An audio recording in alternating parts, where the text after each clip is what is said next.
Une fille de 14 ans entra dans la salle d'audience. Son pas était lent, presque imperceptible, comme si chaque mouvement résonnait d'un poids invisible. Elle portait une combinaison orange qui contrastait brutalement avec sa jeunesse. Accusée d'un crime grave, elle s'assit à la table de la défense, les mains jointes sur ses genoux, ses doigts immobiles. Elle ne pleurait pas. Elle ne tremblait pas. Mais ses yeux, eux, portaient un éclat de feu silencieux, celui d'une vérité encore tue. La salle semblait glaciale, non pas à cause de la climatisation, mais à cause des regards qui la traversaient. Il y avait de l'indifférence, des jugements voilés, et quelques lueurs franches de suspicion. Dans cet endroit censé représenter la justice, Catherine Lefèvre, à peine adolescente, était déjà perçue comme coupable par beaucoup avant même qu'un mot n'ait été prononcé. Le juge Richard Cabaret, un homme d'apparence rigide, ajusta ses lunettes avec une lassitude visible. Il soupira profondément, comme si cette affaire n'était qu'une formalité de plus dans un calendrier judiciaire trop chargé. Il ne lui accorda même pas un regard. Ses cheveux gris soigneusement coiffés ne parvenaient pas à masquer l'impatience qui le gagnait tandis qu'il feuilletait ses papiers avec une mécanique froide. État du Provence contre Catherine Lefèvre, déclara le shérif d'une voix ferme. Chef d'inculpation, vol aggravé et destruction de biens. Crime de catégorie majeure. Le mot crime résonna étrangement dans la pièce, comme une fausse note dans une symphonie. Il semblait presque grotesque tant il contrastait avec la frêle silhouette de l'adolescente. Mais personne ne riait. Le procureur Bernard Renault se leva avec assurance. Impeccablement vêtu, il portait un costume taillé sur mesure, son allure trahissant une confiance sans faille dans son dossier. « Votre honneur, les preuves sont accablantes », déclara-t-il d'une voix ferme. L'accusée a été filmée par les caméras de surveillance de la bijouterie d'Avignon Pierre Yélin. Elle est apparue quelques instants avant que l'alarme ne se déclenche. Les images montrent une silhouette encapuchonnée pénétrant dans la vitrine. Peu de temps après, le système de sécurité a été désactivé, et un collier de saphir d'une valeur de 12 000 € a disparu. De plus, un témoin affirme avoir vu l'accusé s'enfuir des lieux. Catherine ne réagit pas. Elle avait déjà entendu tout cela. Les mots étaient devenus un refrain. Toujours le même ton accusateur, la même certitude aveugle, les mêmes déductions biaisées. Elle garda les yeux baissés, mais son esprit était ailleurs, lucide, concentré. Son avocat commis d'office, maître Thomas Léon, se leva à son tour, visiblement peu préparé, évitant presque le regard de sa jeune cliente. « Votre honneur, déclara-t-il d'une voix incertaine, ma cliente a 14 ans. Elle n'a aucun antécédent judiciaire. Pas même une contravention. Nous ignorons ce qu'elle a pu faire avant cet incident, rétorqua sèchement Renaud, coupant court à toute tentative de défense. Catherine serra les poings sur le tissu rêche de sa combinaison. Le juge Cabaret, de plus en plus agacé, leva les yeux au ciel. Ne perdons pas de temps. La défense a-t-elle un argument solide ou passons-nous directement au témoignage? Léon hésita, cherchant frénétiquement dans ses notes, son malaise palpable. Ma cliente n'était pas à proximité de la bijouterie au moment du vol, dit-il enfin. Le procureur esquissa un sourire ironique. Voilà une affirmation audacieuse, étant donné que les caméras prétendent le contraire. C'est alors que, contre toute attente, Catherine leva la tête et prit la parole, d'une voix posée, presque douce. Montrez-les. Un silence saisissant tomba sur la salle. Le juge Cabaret haussa un sourcil. Pardon, demanda-t-il. Les images. Montrez-les, répéta TL, le regard rivé sur Renaud. Le procureur hésita, pris au dépourvu par cette initiative inhabituelle, puis fit un signe discret au shérif. Quelques secondes plus tard, un écran s'alluma sur le mur du tribunal. Les images granuleuses et monochromes de la vidéosurveillance apparurent, l'intérieur de la bijouterie, désert. Puis une silhouette encapuchonnée entra dans le champ, se dirigeant vers le comptoir. Tous les regards étaient braqués sur l'écran. L'attente était pesante. Catherine observa attentivement. Elle savait ce que personne d'autre ne savait. Elle attendit, puis, soudain. Là, dit-elle en désignant l'écran. Le shérif mit la vidéo sur pause. Le juge plissa les yeux, cherchant à comprendre. Regardez sa main gauche, ajouta Catherine. La salle changea d'atmosphère. Les membres du jury se penchèrent légèrement vers l'écran, scrutant le moindre détail. Elle porte une bague à l'index, dit Catherine. Moi, je ne porte jamais de bague. Thomas Léon cligna des yeux, visiblement désarçonné. Renaud, lui, avait perdu son sourire. Catherine continua, sa voix gagnant en assurance. Si vous remontez encore de quelques secondes, vous verrez autre chose. Ses chaussures sont trop grandes. Sa démarche est différente de la mienne. Si vous comparez avec les images de mon arrestation, vous verrez la différence. Le procureur se raidit, serrant les mâchoires. Ce sont des détails sans importance, dit-il. Catherine pencha légèrement la tête. Étrange, il me semblait que les procureurs adoraient les caméras de surveillance. Sauf quand elles ne confirment pas leurs accusations. Le juge Cabaret expira bruyamment par le nez. Il n'était pas amusé. Mais il n'écartait pas ses paroles non plus. Un silence étrange s'installa. La salle entière semblait suspendue aux lèvres de cette adolescente qui, vêtue de la tenue des coupables, parlait avec une intelligence et une maîtrise qui déconcertaient. Vous avez l'œil, mademoiselle Lefebvre, admit enfin le juge Cabaret. Mais ce tribunal n'est pas un jeu de devinettes. Vous êtes ici accusé de vol qualifié. Je le sais, murmura-t-elle. Sa voix, douce mais ferme, n'avait rien de provocateur. Elle portait la gravité de quelqu'un qui connaît la vérité et refuse de la laisser mourir en silence. Le public, stupéfait, ne savait plus comment réagir. Une enfant venait de faire vaciller les certitudes d'un système entier avec seulement quelques observations. Le juge se tourna vers Léon, désormais plus attentif. Maître, souhaitez-vous demander une comparaison technique entre les vidéos? L'avocat hocha la tête. Oui, votre honneur. Je demande une expertise complète des enregistrements, avec comparaison biométrique de la démarche et analyse des vêtements. Je pense que cela pourrait révéler qu'il s'agit d'une autre personne. Le procureur tenta de s'y opposer, mais sa voix manquait de conviction. L'élan venait de changer de camp. La salle n'était plus figée dans le soupçon mais dans la possibilité celle que l'innocence d'une enfant ait été négligée. Le juge Cabaret leva la séance en ordonnant que la demande soit traitée en priorité. Avant de quitter la salle, il jeta un dernier regard à Catherine. Un regard différent cette fois, non plus celui d'un homme pressé de juger, mais celui d'un homme qui commence à douter de ce qu'il croyait certain. Catherine, quant à elle, baissa les yeux, non par honte, mais par soulagement. Elle savait qu'elle avait ouvert une brèche. Petite, certes. Mais suffisante pour que la lumière commence à y pénétrer. Ce jour-là, dans une salle d'audience silencieuse, ce ne fut pas une jeune fille de 14 ans qui fut jugée. Ce fut le système lui-même, confronté à l'intelligence, au calme et au courage d'une enfant que beaucoup avaient condamnée trop vite. Et quand elle ressortit, ce n'était plus elle qui portait le poids du soupçon mais bien le juge, le procureur, et chaque témoin restait aveugle à ce que les caméras n'avaient pas dit. Maître Léon se tenait droit, mais son regard fuyait légèrement vers le sol, trahissant un malaise qu'il tentait de contenir. Lorsqu'il prit la parole, sa voix trahit son trouble. Votre honneur, ce n'est pas une enquête, non. Nous cherchons simplement à démontrer l'innocence de ma cliente. Mais avant qu'il ne puisse aller plus loin, une voix s'éleva, claire, posée, étonnamment calme pour quelqu'un de son âge. Non. Ce n'est pas ce que vous faites, maître. C'est le but même d'un procès. Catherine venait d'interrompre son propre avocat. Elle avait 14 ans à peine, et pourtant, toute la salle semblait suspendue à ses mots.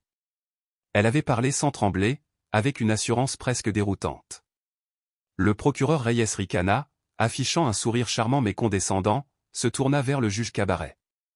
Votre honneur, l'accusé tente manifestement de semer le doute raisonnable, de façon bien théâtrale, je dois dire.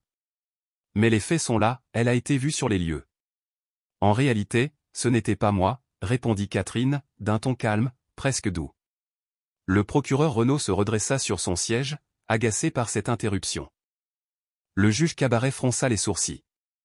Mademoiselle, soupira-t-il, presque exaspéré. Mais Catherine soutint son regard, sans ciller. Alors ils mentent. Tout est faux. Ont-ils seulement décrit ce que je portais ce soir-là? Un silence tendu suivit. Parce que s'ils disent que je portais ce sweat à capuche, dit-elle en désignant l'image figée et floue sur l'écran de la salle, alors ils se trompent. Je n'ai jamais possédé de vêtements comme celui-là. Et si vous consultez mon rapport d'arrestation, vous verrez que je portais quelque chose de totalement différent lorsque la police m'a arrêté. Un bourdonnement parcourut la salle. Des murmures d'étonnement, de doute, se mirent à circuler. Le juge Cabaret expira bruyamment et frappa de son marteau. Ça suffit. Silence. Il fixa Catherine, les yeux plissés, comme s'il la voyait réellement pour la première fois. Manifestement, vous avez des choses à dire. Alors jouons à un petit jeu. Catherine croisa les bras, prête. Un jeu, votre honneur? Oui. Vrai ou faux? Je vais vous poser quelques questions de droit. Si vous êtes aussi brillante que vous le pensez, cela ne devrait pas poser problème. Léon, l'avocat, se leva vivement. Votre honneur, je proteste. Asseyez-vous, maître Rivera, coupa sèchement Cabaret, sans même lui accorder un regard. Catherine, elle, tourna brièvement la tête vers les gradins. Son grand-père était là. Il n'avait pas dit un mot depuis le début du procès. Il l'observait simplement, avec calme, presque avec fierté. Elle inspira profondément, se retourna vers le juge. Allez-y. Cabaret tapota le bois du banc avec son index. Dans un procès pénal, sur qui repose la charge de la preuve? Sur le ministère public, répondit-elle sans hésiter. Et le standard est au-delà de tout doute raisonnable. Cabaret hocha lentement la tête, intrigué. Il lança un regard en coin à Renaud. Très bien. Et l'affaire Miranda contre Arizona, à quoi fait-elle référence? Catherine sourit doucement. C'est une question piège. Cette affaire a établi l'obligation d'informer un suspect de ses droits constitutionnels. Elle concerne aussi la coercition policière et le 5e amendement. Une confession ne peut être utilisée si le suspect n'a pas été informé de ses droits. Le visage du juge se crispa. Renaud, de son côté, bougea sur son siège, visiblement mal à l'aise. Bien. Maintenant, dites-moi, quelle est la règle d'exclusion? Si une preuve est obtenue illégalement, elle ne peut pas être utilisée au tribunal, répondit-elle. Mapp contre Ohio, 1961. Un silence s'installa. La salle, suspendue, ne chuchotait plus. Tous étaient figés, fascinés par cette adolescente transformée en avocate improvisée. Cabaret frappa à nouveau de son marteau. Une dernière question. Si vous répondez correctement, je prendrai vos arguments bien plus au sérieux. Catherine redressa les épaules, prête à encaisser. Lorsqu'il s'agit de juger un mineur comme un adulte dans notre état du Provence, que dit la loi? Elle hocha la tête, lentement. Un mineur peut être transféré devant un tribunal pour adulte s'il a plus de 14 ans et si le crime est considéré comme suffisamment grave, vol à main armée, meurtre, ce genre de choses. Mais pour un simple vol, ce transfert n'a lieu que s'il y a des antécédents judiciaires importants. Ce qui n'est pas mon cas. Le juge resta silencieux un long moment, pensif. Puis, il se tourna vers le procureur Renaud. Maître, rappelez-moi pourquoi cette affaire est jugée comme un crime majeur? Reyes ouvrit la bouche, mais aucun mot n'en sortit. Catherine venait de planter une graine de doute. Elle avait fissuré l'assurance du juge. Mais elle savait que le parquet ne lâcherait pas aussi facilement. Renaud se renfrogna. Il sentait que le sol se dérobait sous ses pieds. Votre honneur, dit-il en forçant un rire, c'est impressionnant, oui. Mais cela ne change rien aux faits. Elle correspond toujours à la description. Elle a été arrêtée à seulement 3 rues du lieu du délit. Et un témoin l'a identifiée. Catherine inclina la tête, posément. Le témoin a vu quelqu'un, c'est vrai. Mais permettez-moi une question, maître Renaud. Quand avez-vous réellement écouté un témoin pour la dernière fois, au lieu de simplement vous en servir? Excusez-moi. Lança Reyes, interloqué. Catherine se tourna vers les jurés, sa voix toujours calme, presque douce. Il compte sur vous pour présumer ma culpabilité. Parce que quelqu'un pense m'avoir vu. Mais les témoignages oculaires sont souvent peu fiables. Surtout dans des situations de stress. Et maintenant vous êtes experte? Ironisa Reyes. Catherine se pencha légèrement vers l'avant. Je n'ai pas besoin de l'être. La Cour suprême l'a déjà affirmé.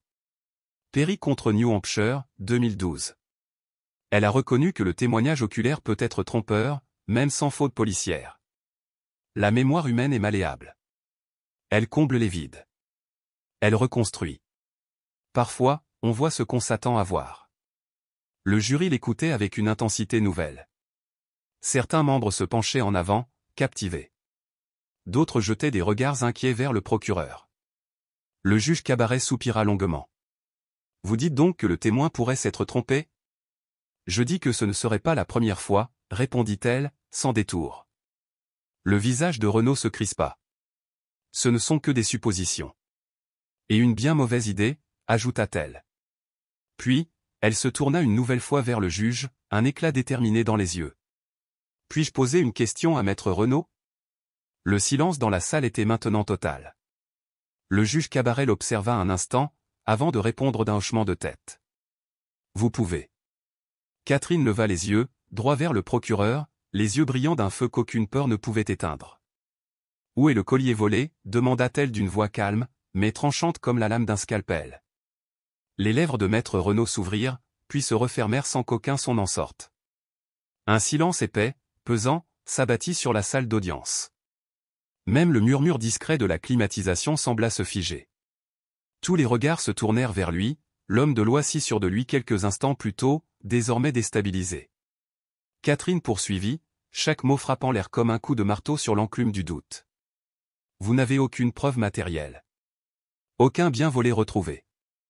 Aucune empreinte. Aucun ADN.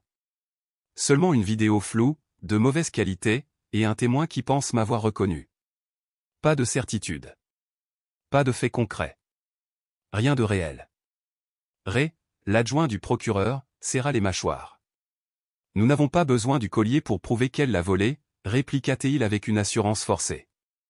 Le visage de Renaud vira brusquement au rouge. Il tenta de reprendre contenance, mais l'atmosphère lui échappait. Le jury pouvait désormais le sentir. Le jury peut en tirer une inférence, hasarda-t-il.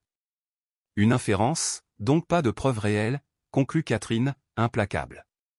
Le juge Cabaret, un homme réputé pour sa rigueur, ajusta lentement ses lunettes, comme pour mieux voir au travers des failles qu'on essayait de lui dissimuler.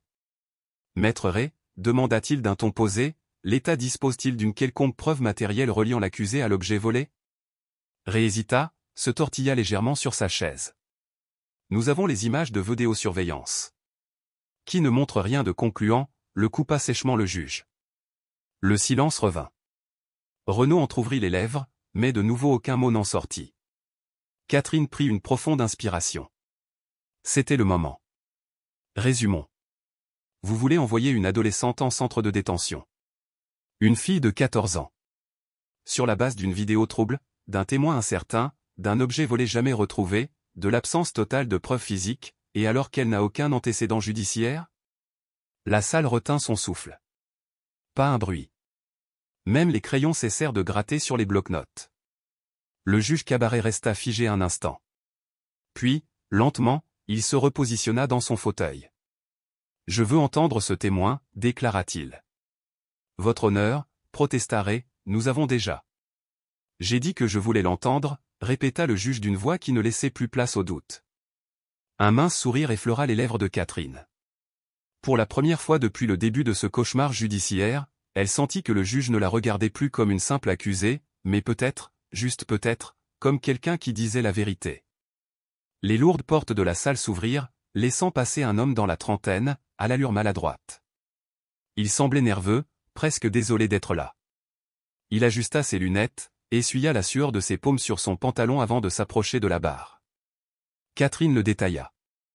Il correspondait exactement à ce qu'elle s'était imaginé. Un simple employé, probablement pris dans quelque chose qui le dépassait, et qui n'avait jamais imaginé qu'un jour, ses paroles pèseraient autant.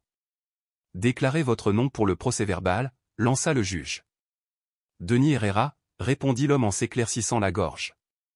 Ray se leva, redressa sa cravate. « Monsieur Herrera, vous travaillez bien chez Davison, le magasin où a eu lieu l'incident? » « Oui. »« Et la nuit des faits, vous avez vu l'accusé à l'intérieur ou à proximité du magasin, n'est-ce pas ?» Denis hocha lentement la tête. « Je crois que oui. » Un sourire timide en direction du jury. Il cherchait l'approbation. « Pouvez-vous confirmer que c'était bien elle ?» Denis remua sur sa chaise, mal à l'aise. Elle lui ressemblait. Même taille, même corpulence. Elle portait un sweat à capuche. Mais, je ne l'ai vue qu'une seconde. Catherine sentit un vide se creuser dans sa poitrine. C'était donc ça, tout ce qu'ils avaient. Une fraction de seconde. Un doute mal déguisé en certitude. Elle attendit que son avocat intervienne. Mais maître Léon griffonnait nerveusement dans son carnet, les yeux fuyants. Alors Catherine se leva. La voix ferme, le regard droit. Votre honneur, puis-je poser une question au témoin? Le juge hésita, puis acquiesça avec un soupir. Allez-y. Catherine se tourna vers Denis, le toisa sans animosité. Vous avez dit avoir vu quelqu'un porter un sweat à capuche. De quelle couleur était-il? L'homme cligna des yeux. Je crois qu'il était gris. Catherine se tourna alors vers le jury, plus assurée que jamais. Pourtant, sur les images, la personne porte un sweat noir. Ray se redressa d'un bond. Objection. Ce sont des souvenirs. De légères incohérences ne suffisent pas à invalider un témoignage. Mais Catherine poursuivit, imperturbable. Quand vous avez vu la personne courir, où étiez-vous? À côté de la caisse enregistreuse. Ce qui signifie que la personne était déjà dehors, n'est-ce pas? Oui. Donc, en réalité, vous ne l'avez jamais vu prendre quoi que ce soit? Denis marqua une pause. Eh bien, non. Mais je l'ai vu courir, et l'alarme s'est déclenchée juste après. Donc, selon vous, si quelqu'un court et que l'alarme sonne, c'est forcément un voleur? Je suppose, oui. Catherine laissa planer un silence, puis se tourna lentement vers les jurés. Voilà de quoi il s'agit dans ce procès. D'une supposition. Personne ne m'a vu voler quoi que ce soit. Rien n'a été trouvé sur moi. Aucune empreinte, aucun ADN, pas de collier volé. Juste des conjectures. Et elle vit. Dans les yeux de ces hommes et femmes chargés de juger, elle vit un doute s'insinuer. Un doute qui pouvait tout changer. Reyes tapa du plat de la main sur la table. L'accusation ne se fonde pas sur des suppositions. Nous avons un témoin crédible. Catherine haussa les sourcils. Un témoin qui pense avoir vu quelque chose. Mais qui, en réalité, n'a rien vu du tout. Le juge poussa un long soupir, passa la main sur son front. Puis il fixa maître Renaud. Monsieur le procureur, avez-vous autre chose que ce témoignage? Renaud contracta sa mâchoire. Votre honneur, les preuves sont inexistantes, coupa le juge. Renaud devint cramoisi. Le juge Cabaret s'adossa lentement à son fauteuil, et sa voix, cette fois, était celle d'un homme profondément dérangé par ce qu'il venait d'entendre. Vous demandez à ce tribunal de condamner une enfant. Une mineure. Sur la base d'un témoignage oculaire fragile, incertain, et rien d'autre? Ce n'est pas ainsi que la justice fonctionne. Dans le cœur de Catherine, quelque chose se libéra. Pour la première fois depuis le début, elle sentit que l'issue n'était peut-être pas écrite d'avance. Et dans ce silence solennel, une vérité s'éleva, simple, nue, parfois, il suffit d'oser parler, pour que tout bascule. Elle avait une chance réelle de gagner. Mais le ministère public n'avait pas encore abattu sa dernière carte. Un dernier acte, désespéré, les attendait. Car Reyes n'était pas du genre à se rendre avec élégance. Son visage crispé trahissait la tension intérieure, ses doigts tambourinaient frénétiquement sur la table comme pour en chasser l'impuissance. Il tenta de reprendre contenance, redressa sa cravate d'un geste sec, puis afficha un calme aussi figé qu'artificiel. Votre honneur, dit-il, en tenant à distance son irritation, tout en respectant les préoccupations du tribunal, je me dois de rappeler que cette affaire dépasse la simple question de preuves disparues. Il s'agit de responsabilité. Un crime a été commis. Si ce n'est pas l'accusé, alors, qui? Catherine inspira profondément.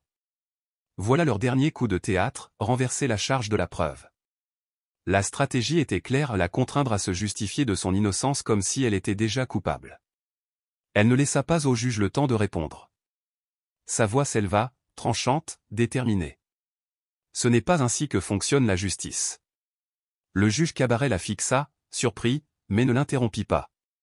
Catherine se tourna alors vers le jury, ses yeux brillants d'une intensité nouvelle. On me demande de prouver que je suis innocente, alors que ce n'est pas mon rôle. La loi est claire, c'est au ministère public de prouver ma culpabilité. Si vous ne pouvez pas démontrer, au-delà de tout doute raisonnable, que j'ai commis ce crime, alors vous devez me déclarer non coupable. Reyes serra les mâchoires, tentant de reprendre le dessus. Nous avons présenté suffisamment d'éléments, tenta-t-il. Non, répliqua-t-elle, la voix posée mais implacable. Vous ne l'avez pas fait. Le jury, silencieux, suspendait ses pensées à ces paroles. Elle sentait leur regard peser sur elle, les interrogeant autant qu'ils la scrutaient. Catherine inspira profondément, prenant toute la place qui lui revenait dans ce moment charnière. Ce n'est pas seulement mon sort qui se joue ici. C'est celui de toutes les personnes qu'on accuse sans preuve véritable. Si j'avais été quelqu'un d'autre plus âgé, plus riche, avec un autre visage, est-ce que nous serions ici, en cet instant? Ces mots tombèrent comme un coup de tonnerre. Le silence s'épaissit dans la salle. Le juge, impassible, déclara. Je crois que le tribunal en a assez entendu. Le jury se leva pour délibérer. Catherine se rassit lentement, les mains nouées sur ses genoux. Autour d'elle, la salle bourdonnait de murmures et d'attentes. Mais elle resta figée, concentrée sur un seul point devant elle, comme pour éviter que l'angoisse ne la submerge. Les minutes passèrent. 1 heure s'écoula. Puis le jury revint. Son cœur battait la chamade, mais elle ne laissa rien paraître. Le président du jury se leva. Nous avons trouvé l'accusé. Il marqua une pause, prit une inspiration, et déclara. Non coupable.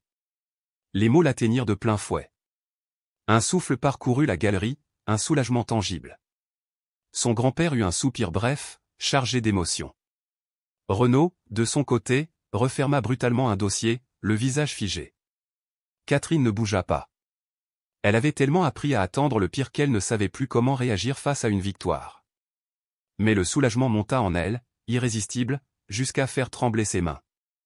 Le juge annonça. L'accusé est libre. Elle se leva avec lenteur, les poings serrés pour contenir le tremblement. Elle croisa le regard de Renaud, qui détourna les yeux. Puis elle se tourna vers le juge, qui lui adressa un hochement de tête à peine perceptible. Elle ne dit rien. Elle n'en avait pas besoin.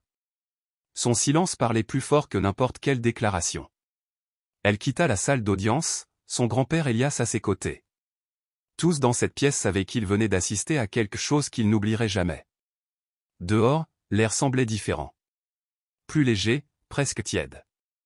Mais Catherine n'était pas encore capable de comprendre ce qu'elle venait de traverser.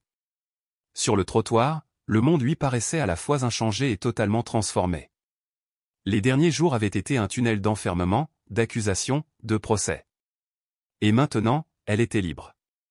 Elias marchait près d'elle. Il avançait plus lentement qu'avant, le poids des années sur ses épaules, mais son esprit demeurait aussi affûté qu'autrefois. Depuis la fin du procès, il n'avait presque pas parlé. Mais sa présence, calme et solide, suffisait. Enfin, il s'arrêta. Se tourna vers elle. Et dit simplement. Tu as bien agi. Catherine déglutit. Elle ne savait pas si elle devait se sentir fière ou révoltée. Ça n'aurait jamais dû arriver. Elias hocha lentement la tête. Non, ça n'aurait pas dû. Elle baissa les yeux. Ses mains tremblaient encore un peu. Il voulait m'enfermer sans preuve. Il ne regardait même pas. Il ne voyait rien. Je n'étais même pas là, mais ça ne les intéressait pas. Il posa doucement une main sur son épaule. C'est exactement ce que tu dois retenir. Il ne s'agissait pas de vérité, mais de faire payer quelqu'un. Et tu convenais parfaitement à l'image qu'il s'était faite du coupable. Catherine serra la mâchoire. Et la prochaine fois? Si la personne accusée ne sait pas se défendre?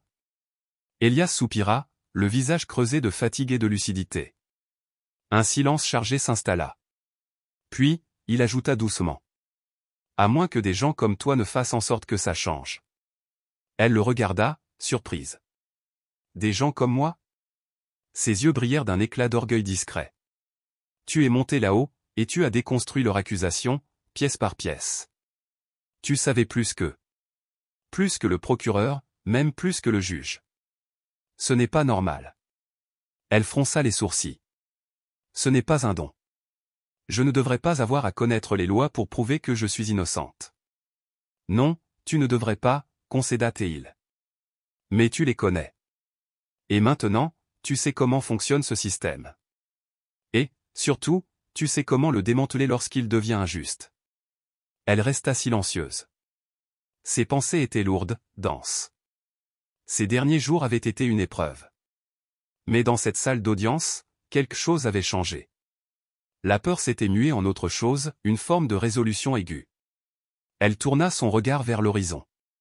Au-delà du palais de justice. au-delà de tout ce qu'elle laissait derrière elle. Et maintenant, demanda-t-elle. Elias esquissa un sourire. Maintenant, cela dépend de toi. Elle inspira longuement.